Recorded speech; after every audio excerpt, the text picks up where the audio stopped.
எழுந்த உடனே என்ன குடிக்கணும் அப்படின்னு கேட்டீங்கன்னா, ஒரு டம்ளர் வார்ம் வாட்டர் எடுத்துக்கோங்க. அதுல அழகா லெமனை வந்து ஒரு ஹாஃப் லெமனை நல்லா ஸ்குவீஸ் பண்ணிக்கலாம். இதுல லெமனை வந்து நல்லா ரவுண்ட் ரவுண்டா ஸ்லைஸ் பண்ணிட்டு, இந்த இஞ்சி இருக்கு தெரியுமா, அது நல்லா தோலோட நல்லா வாஷ் பண்ணிட்டு அதையும் நல்லா ஸ்லைஸ் பண்ணி அது உள்ள போட்டுருங்க. ஒரு 4 புதினா இலைய போட்டுருங்க. இது கூட கொஞ்சமா தேன் கலந்து நல்லா மிக்ஸ் பண்ணி வச்சிடுங்க. ஒரு 5 to 10 மினிட்ஸ் இருக்கட்டும். அந்த இஞ்சில இருந்த அந்த எசன்ஸ் எல்லாம் அந்த தண்ணியில இறங்கும் போது அவ்வளவு சுவையா இருக்கும் இது.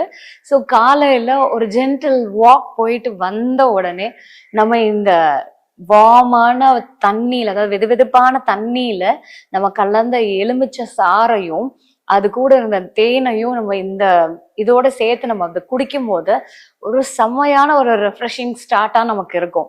இது என்ன பண்ணும்? எலுமிச்சை சாறு நமக்கு வெயிட்ட குறைக்குமா? கண்டிப்பா குறைக்குங்க. இதுதான் இருக்கிறதுலயே ஃபர்ஸ்ட் சீக்ரெட்டான ஒரு விஷயம்.